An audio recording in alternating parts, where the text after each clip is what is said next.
Hello, welcome back. I was going to say it's the sunny East Nuka Fife, but it's not today. It's very, very foggy. We're right on the coast, so occasionally it's sunny everywhere else, but it's very, very, very foggy right here.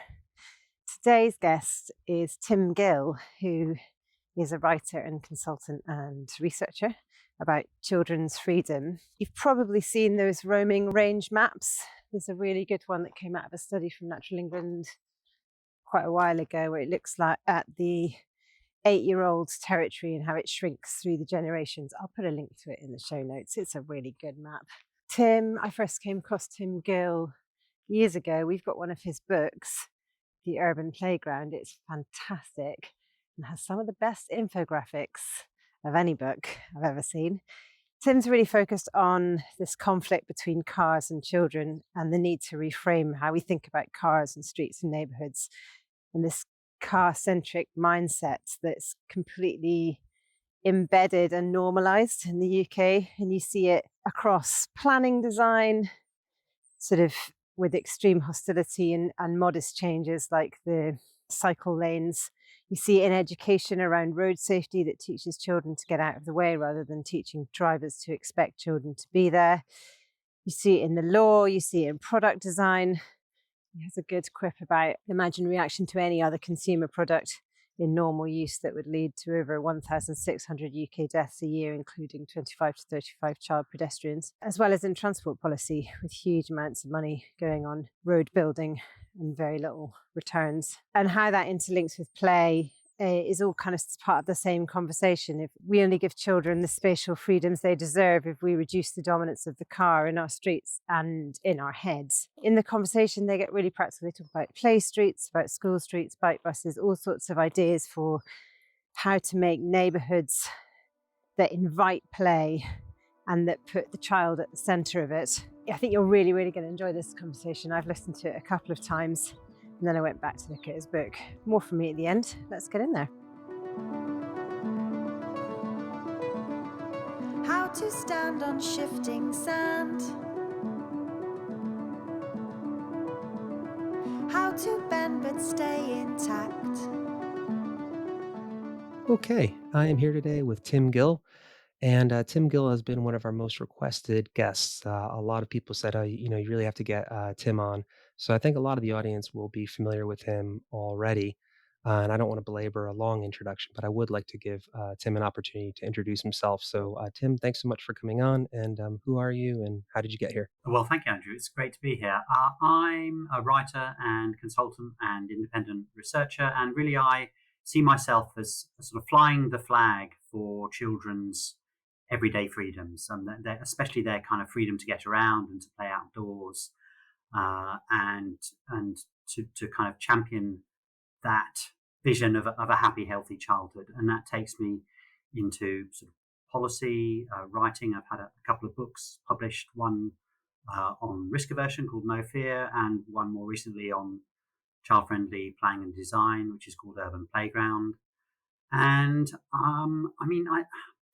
I don't really have any formal qualifications for any of this stuff. I guess I sort of fell into this topic over 30 years ago when I got a lowly job with an NGO that looked at children's play and free time. In fact, it's now Play England, as many of your audience will be familiar with. And initially, what I thought might be a short-term, part-time, appointment just got under my skin, and I have found this topic endlessly fascinating ever since.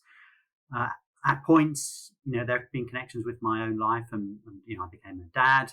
I should say my daughter's 27, so some of those debates are now a little bit in the past.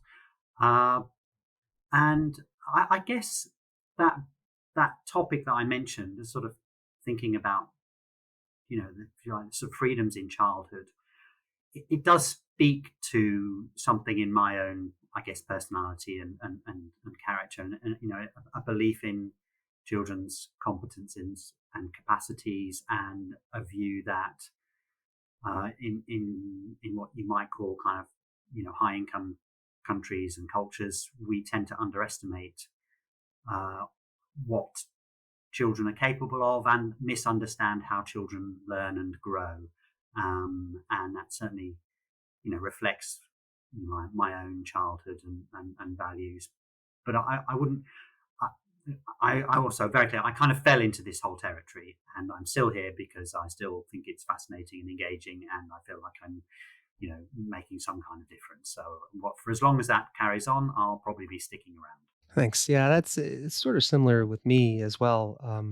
My background is both, I guess, in health and fitness, and then also in public health. I did a career change, and then somehow ended up back in health and fitness again, I suppose, or something, peripheral to that.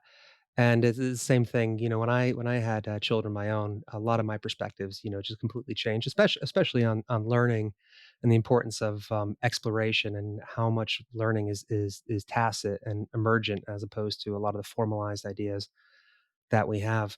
Um, and I think this lens of looking at play and freedom of children is really important. And there's an analogy, or I guess an example that you use quite a lot that we've talked about in the past in the podcast, but I think it's such a powerful, I don't know, example or such a powerful anchor to think about this conversation.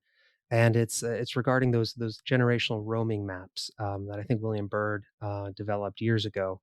But I was wondering if you could sort of cement the first part of this conversation, if you could talk about those maps and what they mean and sort of all the implications that are built into that. Yes. So the original Bill Bird map it's a very striking visual image that shows what you might call the roaming range or the home territory of four children at 8 years of age, who all lived in the same city, but they grew up in four different generations. So it's working, if you like, through those generations. And what it shows very dramatically is how that home territory shrinks with each generation, and in particular the contrast between the vast, I think it's 10 kilometers, 6 mile patch that the great grandfather in the family enjoyed at the age of 8, with the kind of tiny dot of the child. It's now a few years ago, maybe 10, 15 years ago, at the same age. So that it's a microcosm, and it's exactly as you say. It's a kind of very fertile starting point for exploring how childhood has changed, and in particular children's experiences and explorations of the people and places around them, and just the dramatic and I think underexplored shift in that experience where really children, and I mean it's an emotive phrase, but almost reared in captivity today, or certainly to a much higher older age than any time in human history. So it's a really profound shift, and it's really what gets me out of bed in the mornings is reflecting on and responding to that shift. And I also believe that one of the fundamental reason for that shift is that our human habitats do not support a kind of children's freedom and exploration. The way we have allowed neighbourhoods to evolve and their current physical state, it makes that very very difficult. Crucially, because of the dominance of the car, and also the way that a kind of car-shaped world has pushed children out to the edges. There are other factors as well, which we may touch on. It's complicated, but I do think that is the kind of fundamental, most powerful driving force behind that shift.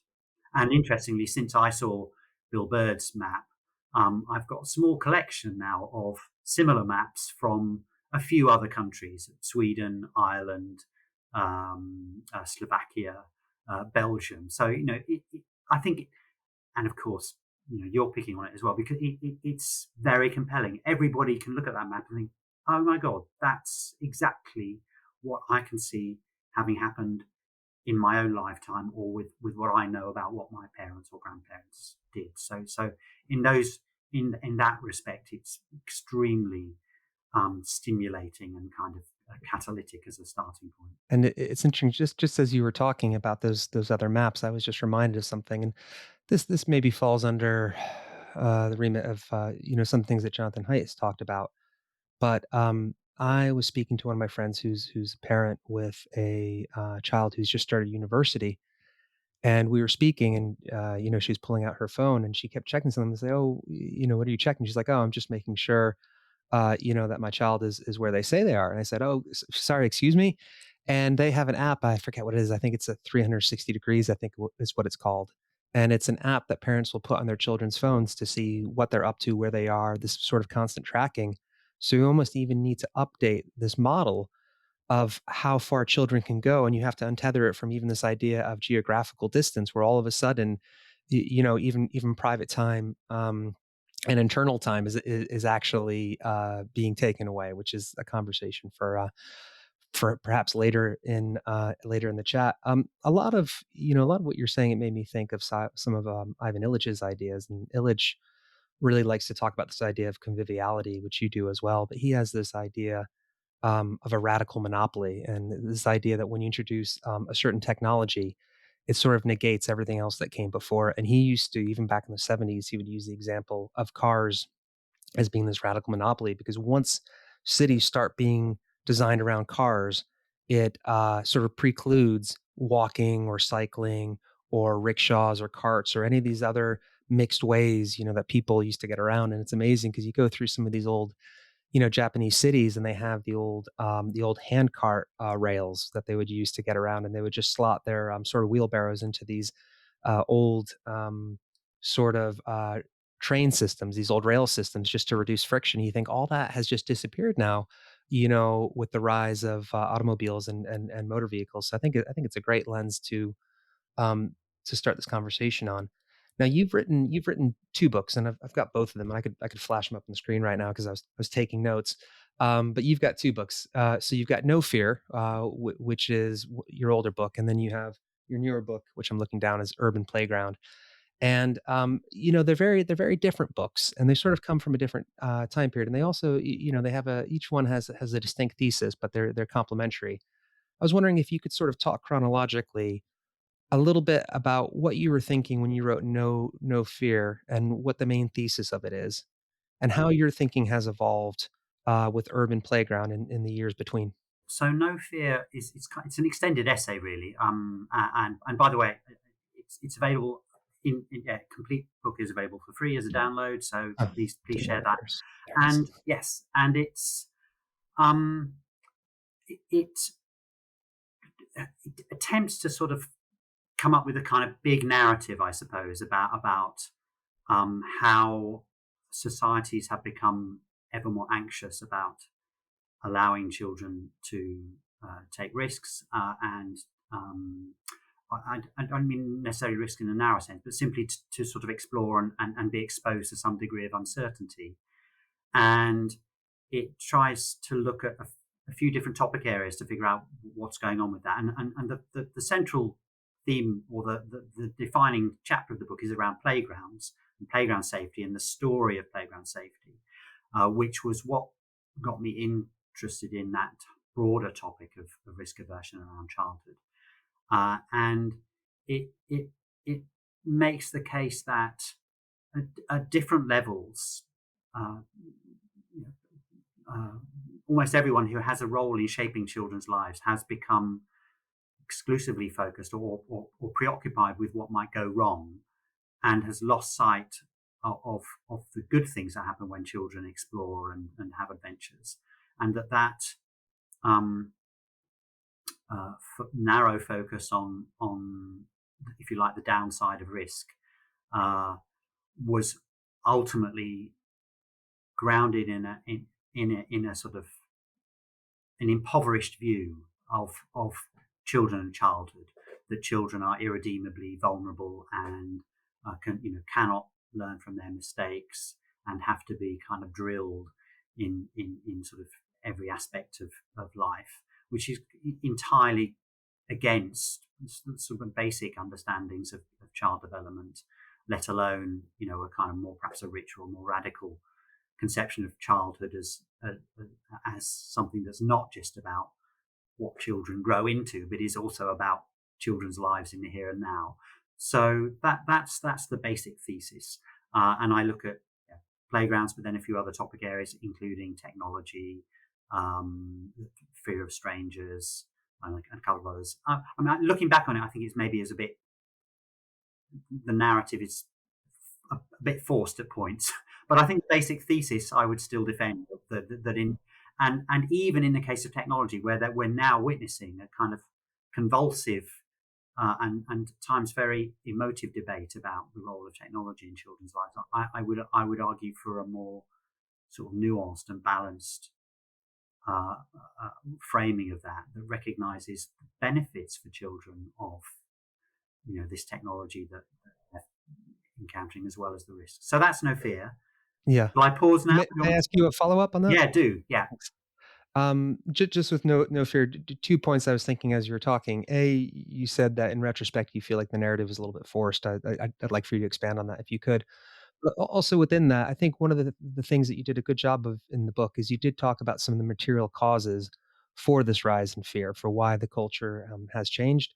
And I think it's worth pointing out because I think sometimes when people hear these narratives, they can assume that someone is scolding parents for being too protective or scolding children for being too fearful. But I think you did a good job of looking at sort of some of the reasons why this risk based or this risk first analysis became so dominant. So the two questions, if you could just expand why you think it might be forced now, or what you meant by that, and then also some of the material causes. I think that maybe there are more things going on, even if I take my sort of pet topic area of playground safety, more things going on than simply different decision makers and parents and others who are just failing to recognise children's capacities. I think there are other social forces going on, and the fear of litigation and sort of reputational risk is something I touch on in the book, but I suspect it's just. I think I could have explored how these different forces come together more than I did. But I was trying in that book, and still try to be very alive to the sort of structural and systemic drivers for that end up depriving children or constraining children's lives. And in simple terms, to this day, people ask me, well, what do you say to parents, or what's your take on parents, or aren't parents just really risk averse these days? And I think my sort of 2-sentence answer is that I see my job as trying to make it easier for parents to do good things and allow their children to have healthy experiences, and easier for children to do that themselves. So to kind of clear away some of the boundaries, boundaries that are from planners, park managers, educators, politicians, regulators, journalists, this whole swathe of forces that impinge on parents and families' lives. But I do need to feel that, in some sense, parents are kind of behind me, or at least give my ideas house room. I mean, if I'm saying, hey, kids need to have these sorts of experiences, and I'm turning around behind me and saying, yeah, parents, what do you think? And they're all going, nah, don't really, that's not speaking to me. Then that's clearly not a sort of really going to get me very far in terms of building that case. So I think I am interested in parents, and I do from time to time, offer myself up to have sort of direct conversations with parents or people who sort of speak for parents. And my sense is that, well, firstly, it's pretty tough being a parent today. I really do think it's qualitatively different from when I was bringing up my daughter 20 years ago. And in particular, that sense that the world out there is pretty hostile, or, well, at best uninterested, at worst hostile, and is ready to jump on parental decisions and take them apart at a moment's notice. And in particular, with social media, this sense that parents' every decisions are kind of in a goldfish bowl. I think that's really problematic, and I don't envy parents navigating that world. And I guess I want to try and build up an idea of sort of, amongst other things, of parental solidarity and support, and offering um, a kind of understanding of the parental role that, you know, isn't critical of parents, but is saying, you know, you can be a good parent and still allow your children to climb trees or figure out how to get to school on their own, or and in fact that's pretty central to a healthy understanding of, of, of, of good parenting. I love what you said about sort of making parents' job easier. You know, one of the big tenets of health promotion and public health is to make the healthy choice the easy choice. And it's so hard when you feel like you're battling uphill, if you feel like there are systemic and structural and, design factors that are sort of pushing you in one direction. And if, any situation where we have to rely on, I would say, the education and willpower of individuals to make things better, it's really stacking the deck against people. So anything we can do to sort of create these positive incentives like in public health, they talk about salutogenic environments, which are environments that really pull out, health. Um, so I think people have an idea of the book No Fear, and like you said, it is available for free. It's very good. And it's very readable. And I think for me, it's part of the canon, I think, of these books that have, that got people talking about this idea of risk and fear and exploration. And I think it's a really useful part for people, especially parents who are trying to make sense of this. But then, quite a few years later, you published your second book, Urban Playground, which I would say is a much different book on a much different scope. And I was wondering if you could talk about that, as you were about to before I cut you off. If you could kind of talk about the scope of that, and also maybe how your thinking changed and how, the thesis of the book. Sure. So, um, Urban Playground really tries to sort of elevate the status of children in the kind of built environment planning and design world. So it's sort of saying to a fairly clear audience of, architects, urban planners, designers, transport people, people who shape towns and cities. It's saying to them, you need to think more about children, and you need to take seriously the goal of creating towns and cities that children can get around and enjoy safely and easily, and support their health and development.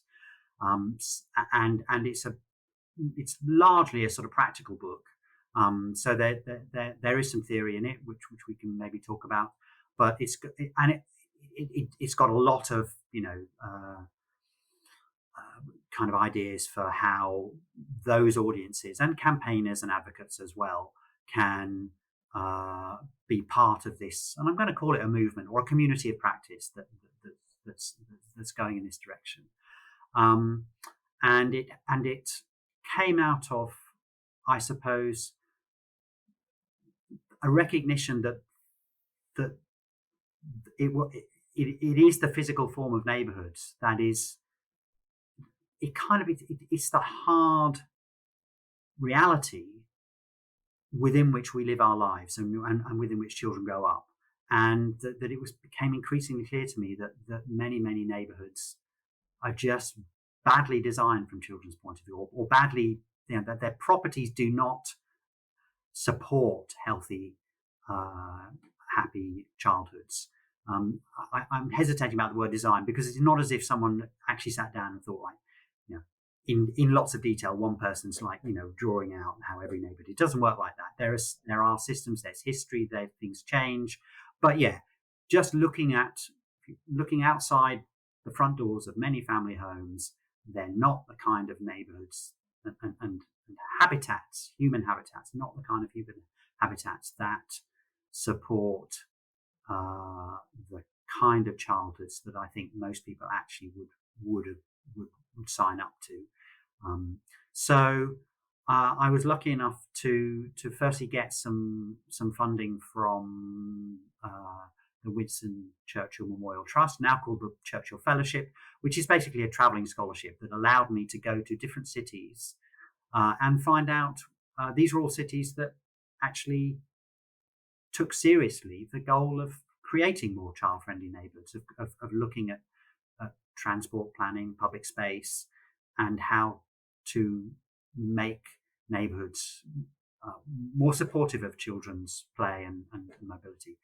To look at a bunch of cities, see some schemes, talk to decision makers, and uh, pull together my findings and share them. So that's the Churchill Fellowship model. And actually, while I was out on the fellowship doing this stuff, I got an email from what became my publishers, Reba, saying, we're interested in maybe commissioning a book on child-friendly planning and design. Would you be? Yeah. So yeah, the serendipity was terrific, and so there are a couple of bumps along the way, but the book, uh, emerged from that, and I am very proud of it. It really still represents pretty much my kind of calling card and my, if you like, my manifesto, or what you want to call it. And I also am proud that it's been very well received, and almost I can hardly think of. I mean, there are again, one or two things I might do a little bit differently, but that I think it does make a strong case for not just sort of thinking about children and being more attentive to what a sort of child-friendly place might look like, but it also, I think, makes a case for why a children's lens helps to kind of with the bigger picture of what's happening with cities, and to tackle some really knotty issues about how cities need to change. I mean, the subtitle is "How Child-Friendly Planning and Design Can Save Cities," and that is quite grandiose, but I take it seriously. Again, we're an increasingly urbanizing world. Cities are where the vast majority of the human population are going to be living. They're evolving incredibly fast, especially in low and middle income countries, unbelievable rates of urbanization.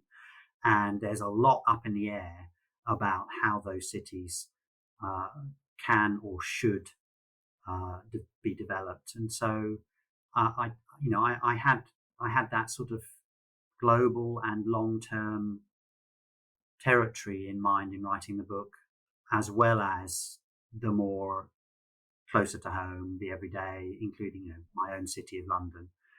So yeah, that's Urban Playground. It's not a visual medium, but I'm going to hold it up anyway. And I just want to say it's a beautiful book, and the design is excellent, and it's very readable. And I know you said that you had a specific audience in mind, but it's the sort of book that I feel like almost anyone can pick up and get something out of, and it's very digestible. And it has a nice mix of sort of background and ideas. But one of the things I really want to emphasize now is it also has really actionable points, and we'll probably talk about this later in the conversation. But it's not just a theoretical book. It really talks about case studies. In fact, it's really wrapped around these case studies, and then it has key principles and tools and building blocks to look at successful projects and successful case studies, and just it, and it's also it has this great uh, diversity in it. It's not just talking about Northern European cities, which I think a lot of people will appreciate.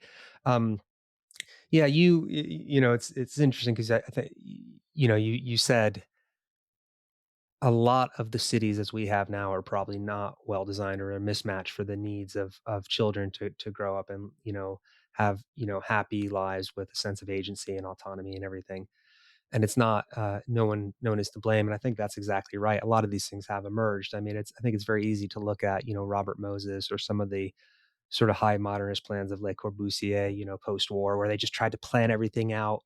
And I think, and I know you do as well, but my own bias is sort of lie towards the Jane Jacobs side of just like allowing childhood and the sort of conviviality and the serendipity to emerge in space. And obviously, we will have to talk about cars and, have sort of the presence of cars kind of prevent some of that. But I guess you mentioned this idea of kind of looking at the lens of children, and there's this concept that I know you didn't come up with it, but I'd never heard until I read the book, which is this idea of children as an indicator species, and why it's so important to look at cities through the lens of children.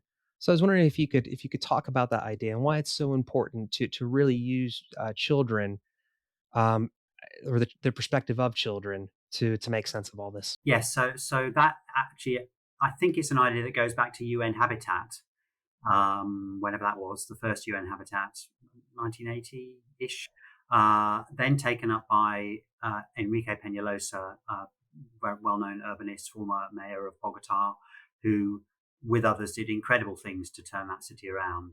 And I like, again, it's a bit like the generational right to roam map. It's a compelling little sort of narrative that people are familiar with the idea of indicator species generally. I think a lot of people I know that if you see salmon swimming up a river, that's a sign of the health of that habitat. And I do take the same story and run it with neighbourhoods and say if we're in a neighbourhood and there are children, particularly children of different ages, with and without their parents and caregivers, who are active and visible uh, in the streets and public spaces, it's a sign of that, of the health of that habitat in exactly the same way. And so it's a nice way of giving people a picture and a kind of understandable reality of what otherwise sounds like quite an abstract idea. Child friendliness, what's that about? Does that mean you've got like cafes where the kids are tolerated, or what is this?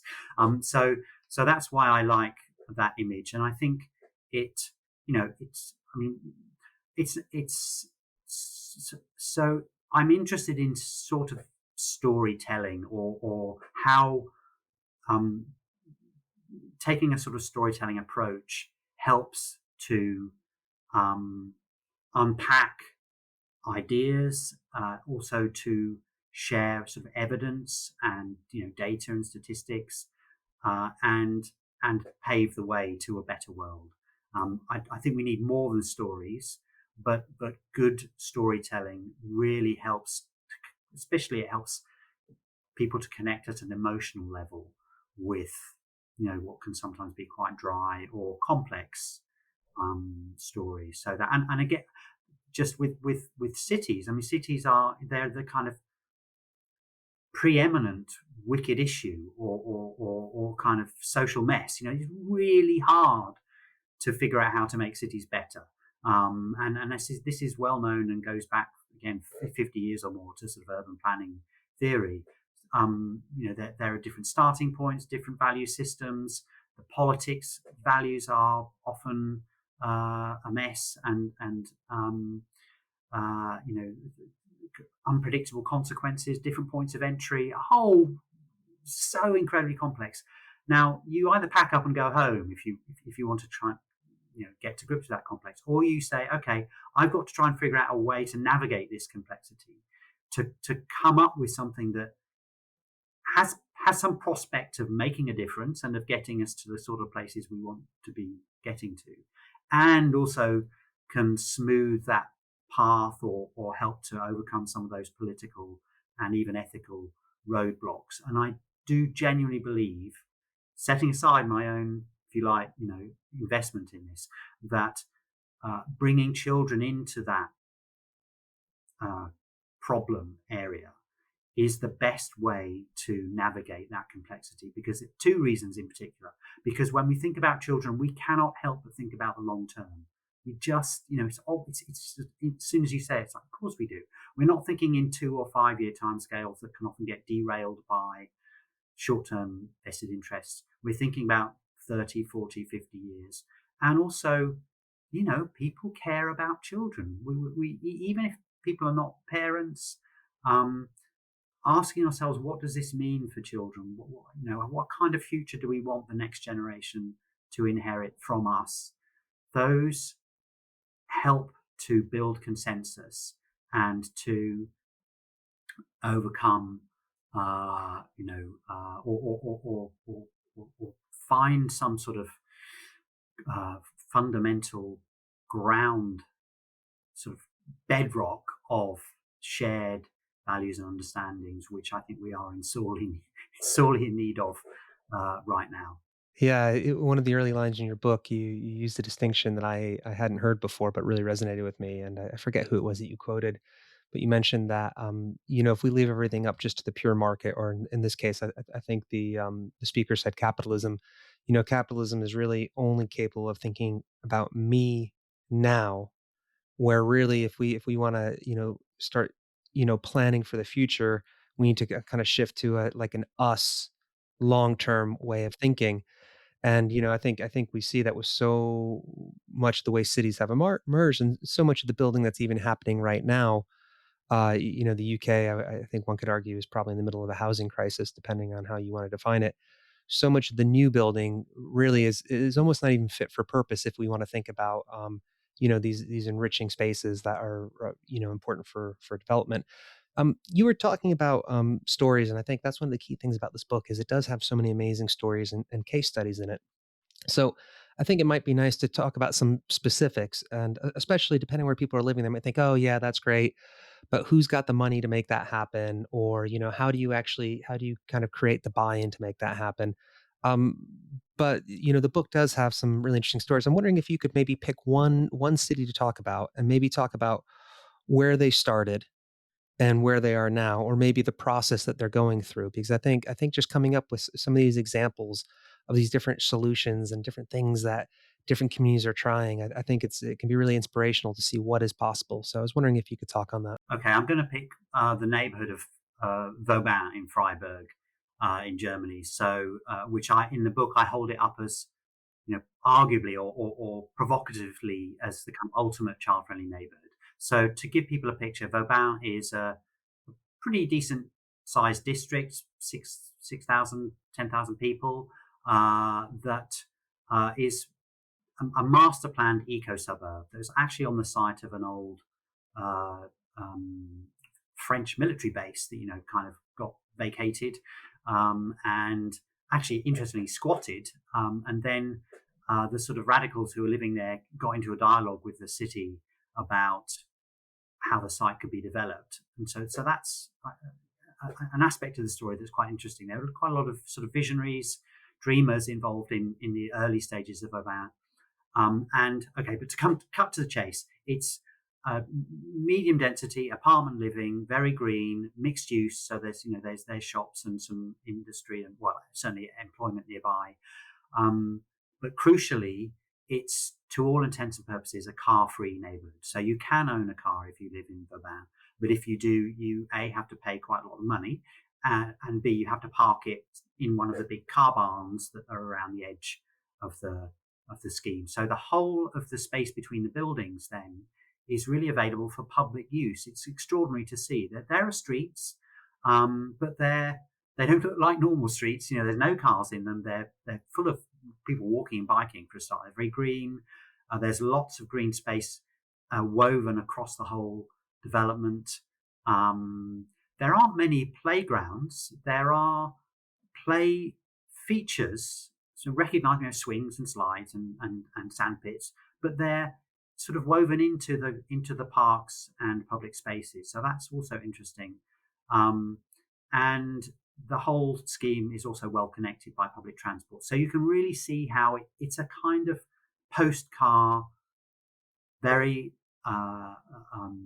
sustainable, healthy development. And anyone who's visited, and lots of people do visit Vauban, certainly in the 90s and noughties when it was not long finished, there was a steady path of urbanists from the UK and all around the world to see the place.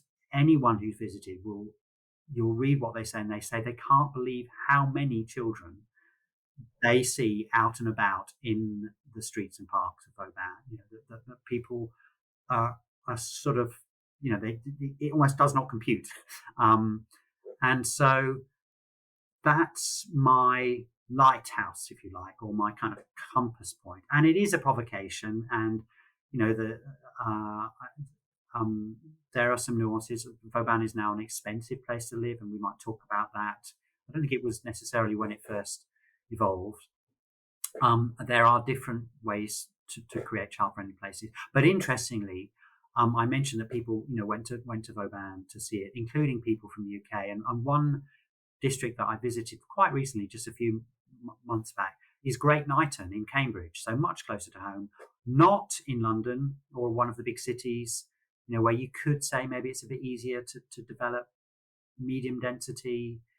And density, I think, is important in this neighbourhoods. And Great Knighton is a nice example of a British, fairly large scale development that has some of the characteristics that I was pointing out. It's not car free, but the level of car dominance is lower. And crucially, the planners who shaped Great Knighton and other schemes in Cambridge were inspired by what they saw when they went over to Vauban. So you can start to tell a broader story of how these ideas can take root and get taken up in different parts of the world. Yeah, I'm interested about Great Knighton in Cambridge because it's something I've heard of before, and I'm wondering, and some of this I guess you can pull from chapter 5, but just in general, what are some of the guiding principles? You didn't help consult on the project at all, did you? No, I have interest. I mean, I have consulted on other projects, but not that one. So, okay, I think firstly there was a clear strategic vision for the whole region, actually, the whole Cambridge region, and good planners to figure that out. And so tackling car dependence, improving public transport, creating places that had a long-term, were going to be healthy and sustainable in the long term was part of that strategic planning vision. And the planners and decision makers realized that they were going to have to tackle cars and traffic very early on. So what I saw when I went there was, essentially the parking is sort of out of the way. There are lots of streets that have very few parked cars in them. There are lots of spaces, public spaces, green parks and squares that are entirely car free, where you as you leave your dwelling, whether it's an ordinary like a terraced house or an apartment, you come straight out into a place where, so as an 8-year-old child, for example, you could well expect that you might go down there. Your parents will be happy to let you go out the front door, and you'll find some friends, and they'll be there too. And by the way, some of these ideas I now connect with the work of Dinah Bornat, who's a sort of kindred spirit of mine, fellow architect, who's also had a book published called All to Play For, which your audience will be interested in. And she talked about the crucial importance of doorstep space for play. And that was so you see that in spades in Great Knighton. You see a hierarchy of public spaces from really quite small, almost courtyardy areas through to bigger spaces, and then there's a district park. You see the connection into the rest of the city with a cycleway and a guided busway, which reduces the demand for cars in the first place. And one of the nice, sort of to finish the story, when I visited Great Knighton back in, I think it was May or June, I was with a colleague who works, an officer from Homes England. And once we stepped into the first residential area, we saw a bunch of chalk drawings on the pavement, and there is no better sort of signal of the child as an indicator species than when you can see, rainbows and hopscotch and such, literally kind of, children making their mark on that neighbourhood. So it gave me confidence that what I was seeing wasn't just figment of my imagination, but that kids really were able to enjoy this and explore and get around this neighbourhood in ways that you perhaps don't see in a lot of certainly English residential areas. Yeah, you mentioned the chalk, and I sort of had this bittersweet memory. I was living near Reading, during the height of COVID and lockdown, and one of those sad positive outcomes that you saw and aspects of lockdown is I remember seeing bits where there's so much less car traffic, you would see extra chalk on the sidewalks in places I'd never seen before.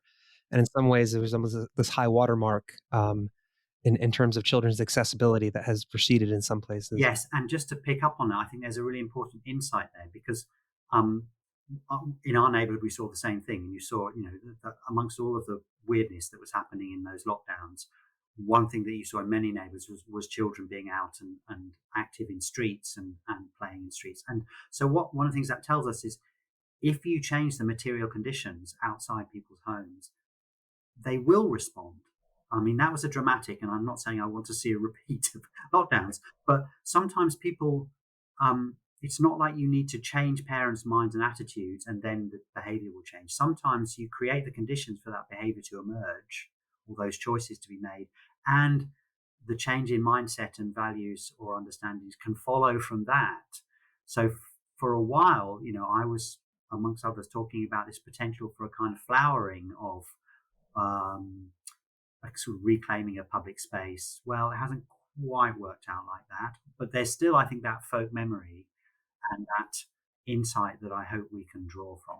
Yeah, and you do see some remnants of some more carless streets and certain commercial areas where people have kind of kept the outdoor seating areas, and it was a sort of spark of the possible that I think did get people going. So you mentioned Freiburg, and then you mentioned outside of Cambridge, and these are some really great examples of sort of top down strategic design. But then I'm thinking about the parents and the people who are listening to this podcast. They think, well, that's all well and good, but where I live, maybe I live in an urban area, maybe I live, in a rural area, and they notice that uh, there aren't children, taking advantage of the outside space, or maybe they don't have access to the outside space. Maybe the affordances aren't even there. Maybe they have a busy road going through. Maybe just, for example, they'd like to start seeing more children walking to school. On the other end of the spectrum, so sort of looking at more of the local community level, what are some success stories that you can point to for people who maybe feel like they don't have the resources? And then I'd kind of like to talk about some of the actions you were talking about in chapter 5. So when you're talking about the principles, the tools, and the blocks, to really get to think, how can we make more movements happen? So taking things to sort of community and even the sort of individual family level, which I think is crucial. I mean, one idea that comes to mind that I really want your audience to know about is sort of play streets, and that kind of, there's a movement that emerged from parents living in Bristol about 15 years ago who wanted their kids to be outdoors more and realized that for them in their neighborhood, the biggest barrier was traffic. And they came up with this model of short term, so maybe 2 hour, 2 or 3 hour sessions where their street is close to road traffic, to car traffic, um, but on a regular basis, once a week, maybe once a month, simply so that the traffic stopped and kids can come out and play. And they really refined that model and worked with, in this case, Bristol City Council and increasingly larger numbers of councils now to get that to be a kind of now a well-oiled and impressive sort of intervention that many of us have seen and been involved with, and that really comparatively low, if you like, kind of price of entry. I mean, it's to get to make a practical difference in the neighbourhoods where people live, and it's not for nothing that one of the videos, I think there's a BBC video of that model that went very viral 5 or 10 years ago and has millions of hits. And so, and more recently, there are kind of variations or other interventions that are being rolled out in ordinary residential neighbourhoods, so school streets, which actually take different forms, but can also be a bit like a play street in that they're just essentially kind of people who stop traffic for a short period of time at the beginning and the end of the school day. Those are emerging. There's Hackney, near where I live in London. I think every primary school now has a school street program. In Paris, it's really interesting. It's a different model. It's mostly a permanent gated model. So streets outside of schools are permanently closed to vehicle traffic using gates, quite low cost, maybe a little bit of change to the design of the street as well. So that then the street, not just during those periods of the school day, but for the whole of 24/7, is a shared, convivial, and potentially playable public space. And again, Paris has, I think, 300 school streets. It's an incredible rollout of this model. Now that is also quite top down. That's the mayor of Paris who said we want this to happen. But in other parts of the world, and there are now many cities where we're seeing in rural and urban areas that idea of basically how can we make the space outside of schools do something nice for kids and parents, and also give a bit of a poke to get more children walking and biking. That question, I think, has been a real catalyst for both the changes that can make a difference to families' lives, but also some wider, more strategic ideas about how neighbourhoods can change. So I think those two, play streets and school streets, are really compelling examples. Yeah. Yeah, we recently tried working with Bikeability and with Transition Network where we live. We were able to close off some space just for a cycling day. And it doesn't seem like a big thing until you realize that actually so few children have safe spaces where they can, just ride their bicycles around. And it was incredible because on this day, and we don't live in a large village. I think the entire primary school has 45 students. But of that, something like 5 or 6 children finally learned how to ride their bicycles that day. It was just a catalyst where all of a sudden you saw, no parents helping them, no stabilizers, no training wheels, full on pedaling. And you just saw this amazing spark. And it's exactly like you said, it's just sort of giving people the opportunity to move and explore where they have a sense of safety. And then, it's great. So it's something we try to redo every few months where we try to open this up and have the kids ride around. Terrific. And I just want to say also that, so bike buses is a kind of variant, or another model, and it involves adults coming together to sort of support bike journeys to school and back. And there's some beautiful YouTube videos. Coach Sam Balto, who's an American public health advocate and I think he's a former PE teacher actually, and but again, the bigger picture there is that, in a reasonably sensible, healthy world, biking would be an obvious next step for children, and as it was when I was a child, from walking. That there's a certain age when I'm going to be way too young to drive, but I want to go further, or just to see more of the world around my neighbourhood, and the bike should be a very natural progression in that gradual expansion of my horizons. But in most parts of the world, that's not viable, or in fact positively dangerous. Now, Netherlands, you can see that. Denmark, I think Germany actually. There's some quite. Some of these ideas have become embedded in some northern European cities, but it also folding biking into the conversation, I think, is really helpful. And dare I say it, and you hinted at some of the kind of culture wars aspects of this. We've got this sort of real problem right now about cycling and the alleged clash between motorists and cyclists, which isn't really a clash. But again, bringing children into that debate, I think, can really help to take some of the heat out of it and build some shared values and goals. It's not a magic bullet. There'll still be bad actors out there who just, are going to try and do whatever it takes to defend their right to drive their car wherever they want. But actually, I think there's a majority. I don't just think there's a majority. I think there's good evidence now from surveys and opinion polls that there's a majority of people who support more measures to shift away from the car, to have more walking and biking, to reduce traffic danger, reduce speed limits, all of the stuff that I talk about in the book. It's just that maybe I think we've become so used to seeing the world as a place that's oriented around the car that even when we individually think it's not such a great idea, we think we're in a minority. And I think one of the things that we'll see, I'm sure, in the next few years is that consensus around moving away from the car will start to build up and get more support politically than it does at the moment. I think that's a really good point. I think a lot of people sort of assume that car-centric design is inevitable, and it's just something that naturally happens. But I think if we look at the history, and we don't need to get into this in this conversation, but I think it's important to point out that there were real concerted efforts to make the car the dominant means of transportation in many areas.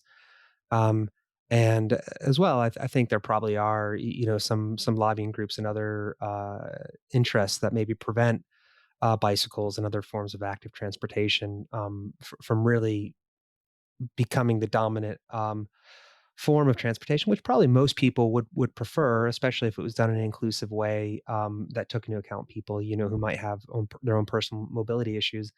And you mentioned the Netherlands, and I think both in Amsterdam and Rotterdam. I think those are both good examples. We think of the Netherlands now as being this amazing, bikeable, integrated, mobility infrastructure culture. But that wasn't the case, and you'll know this better than I would. That this was a concerted effort. Really, I think largely starting with parents, maybe in the 1960s or 1970s, who were concerned about car deaths amongst children, and they were able to take this and they were able to make big cultural changes to this point now where I think, if you were going to poll Dutch people, by far the majority of Dutch people would have this as a point of pride that they have all this cycling infrastructure and they have all this walking infrastructure. But I don't think there's anything unique about Dutch culture that makes it this way. I think that we just, we had this right combination of figures and forces that sort of converged at this time. Um, and I'm mindful of time. Um, so I guess that I've got a few more questions I'd like to ask you, which is really, I guess, just kind of building off what we were just talking about is, so we've sort of talked about these big top down, maybe national level, or maybe even municipal or larger than that planning. And we've talked about some things that people can do at a local and family level. How can we individuals at a local family level or a village level or community level, how can we start enacting greater changes? What are some ways where we can get beyond just the bike buses, which I think are excellent, and the play streets and all these things that are great? And how do we start actually trying to enact bigger cultural and national changes, even if we feel like as individuals we don't have access to the levers of power? Right. I mean, I think that, as I said, there is an appetite for political change that I think is people don't always uh, get. So there is definitely scope for individual people who are willing to get politically active or active in bigger campaigning. And interestingly, play streets, there are several examples of parents who originally, you know, got involved in the play streets model because they just wanted to do good things for their kids and the kids in their neighborhood, who subsequently went on to become, you know, cycle campaigners or indeed local councillors. I mean, I can think of people in several towns and cities who've gone down that route. So I don't underestimate the challenges there, but I think uh, in essence, I think that's the answer to the question. People who really want to kind of focus some of their lives and some of their time and energy on making their neighborhoods healthier, on tackling road danger, air pollution, on reducing the presence of the car. I think that won't be easy, but it is definitely. I think it's where the tide of change is going, and I think it's now very evident to most people that uh, cars have become too dominant, and that needs to change. It's still hard, and I think it is hard because even people who maybe want to see more walking and biking, or worried about traffic danger on their streets, uh, we've all grown up in a world that's been where car use and car dominance is incredibly normalized. And this is a topic that I'm becoming very interested in, where I'm hoping to write a bit more in the future. But for example, almost every road junction, boring road junction in any street in any town or city, if you look at how that junction is built, it's basically built so that cars can drive in and out easily and quickly. And the side effect is that pedestrians of any type, older people, children, have to walk further and are more exposed to danger than if it were a tighter, narrower junction where cars would have to go slowly. So that's one example. I could talk about road safety education, which is basically the idea that teaching children to get out of the way of cars rather than teaching car drivers that they should be driving really carefully whenever there's any potential for children to be around. We could talk about legislation, regulations, criminal law. There are many areas in which, if you like, once you put some different filters on, you start to see how deeply embedded a kind of car-centric world is. So it is difficult, and anyone who wants to get seriously behind this sort of social action will meet resistance. But I think it's the single most important thing, that the area for collective action right now, because it tackles the basic problem of neighbourhoods at source. It recognises that we've had 100 years or more of this experiment of having cars coming into our human habitats and kind of taking over, and it just hasn't worked. For a long time, the consequences were appalling levels of child death and injury and other pedestrian deaths. That has declined, but it's declined mainly because there are now very much fewer children out and about in the first place. So I don't think that's a particularly, a solution we should be celebrating.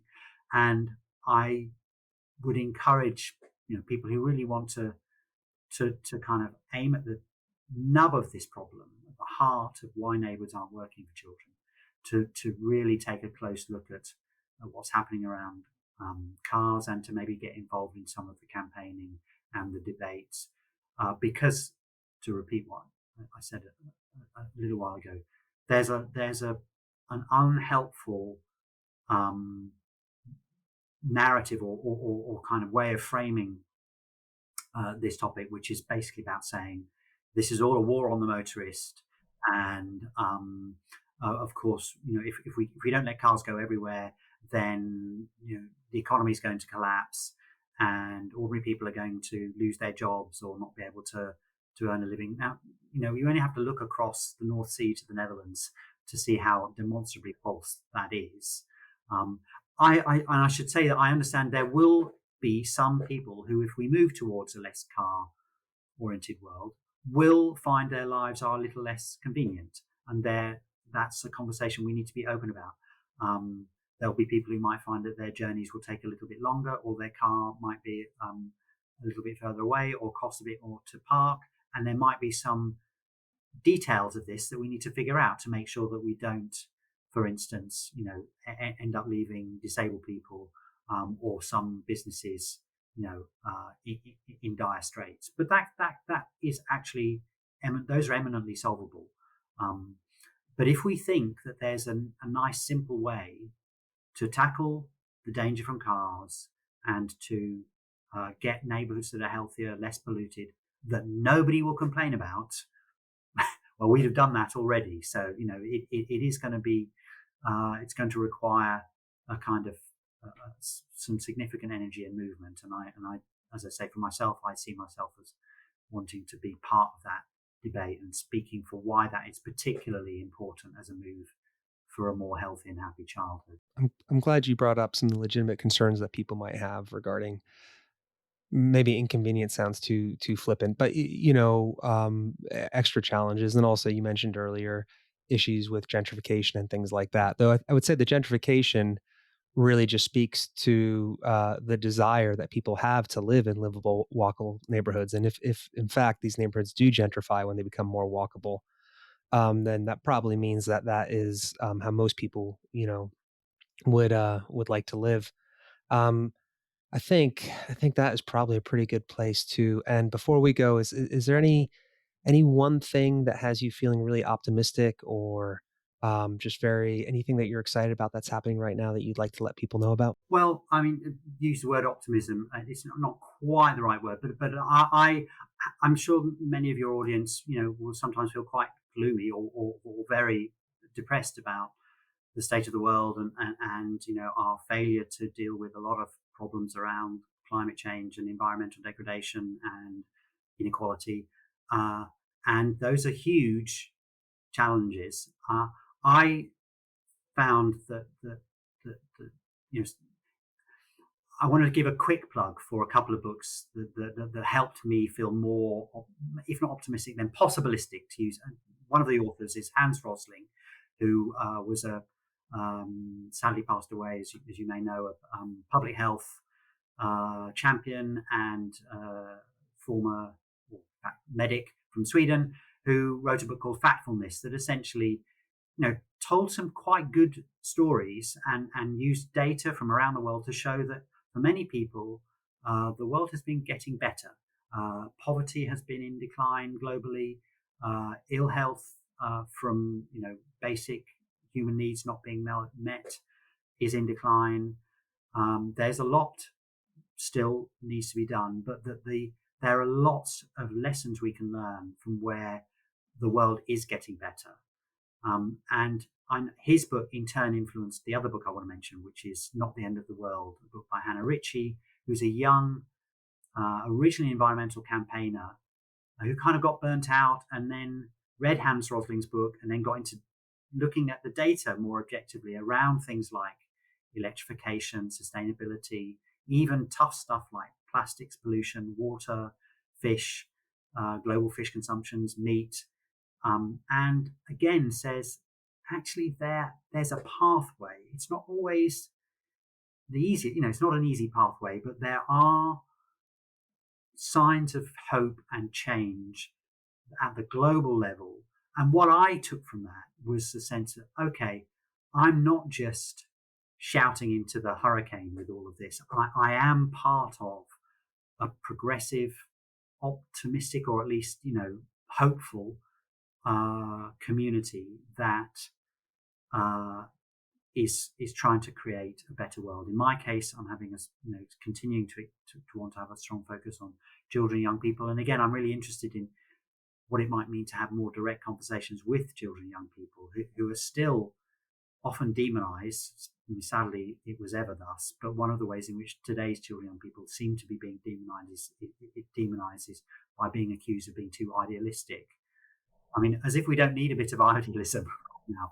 So I that's a slightly rambling last comment, but I guess I want to invite people to look for the signs of hope and positive change, because I think they're not as difficult to find as you might think they are if all you do is read the newspapers or social media. Thanks for that bit of hope. I think it's always good to have perspective on that. Tim Gill, thank you so much for your time. I really appreciate it. Thank you. It's been really enjoyable. It's a daily exercise. It's a daily exercise. It's a daily exercise. Thanks so much to Tim Gill for a really generous and thought-provoking conversation. My notes from the walk are: 1, visible children are the health check of a neighbourhood. I really like that. And thinking about pushing parking to the edges to give people doorstep space.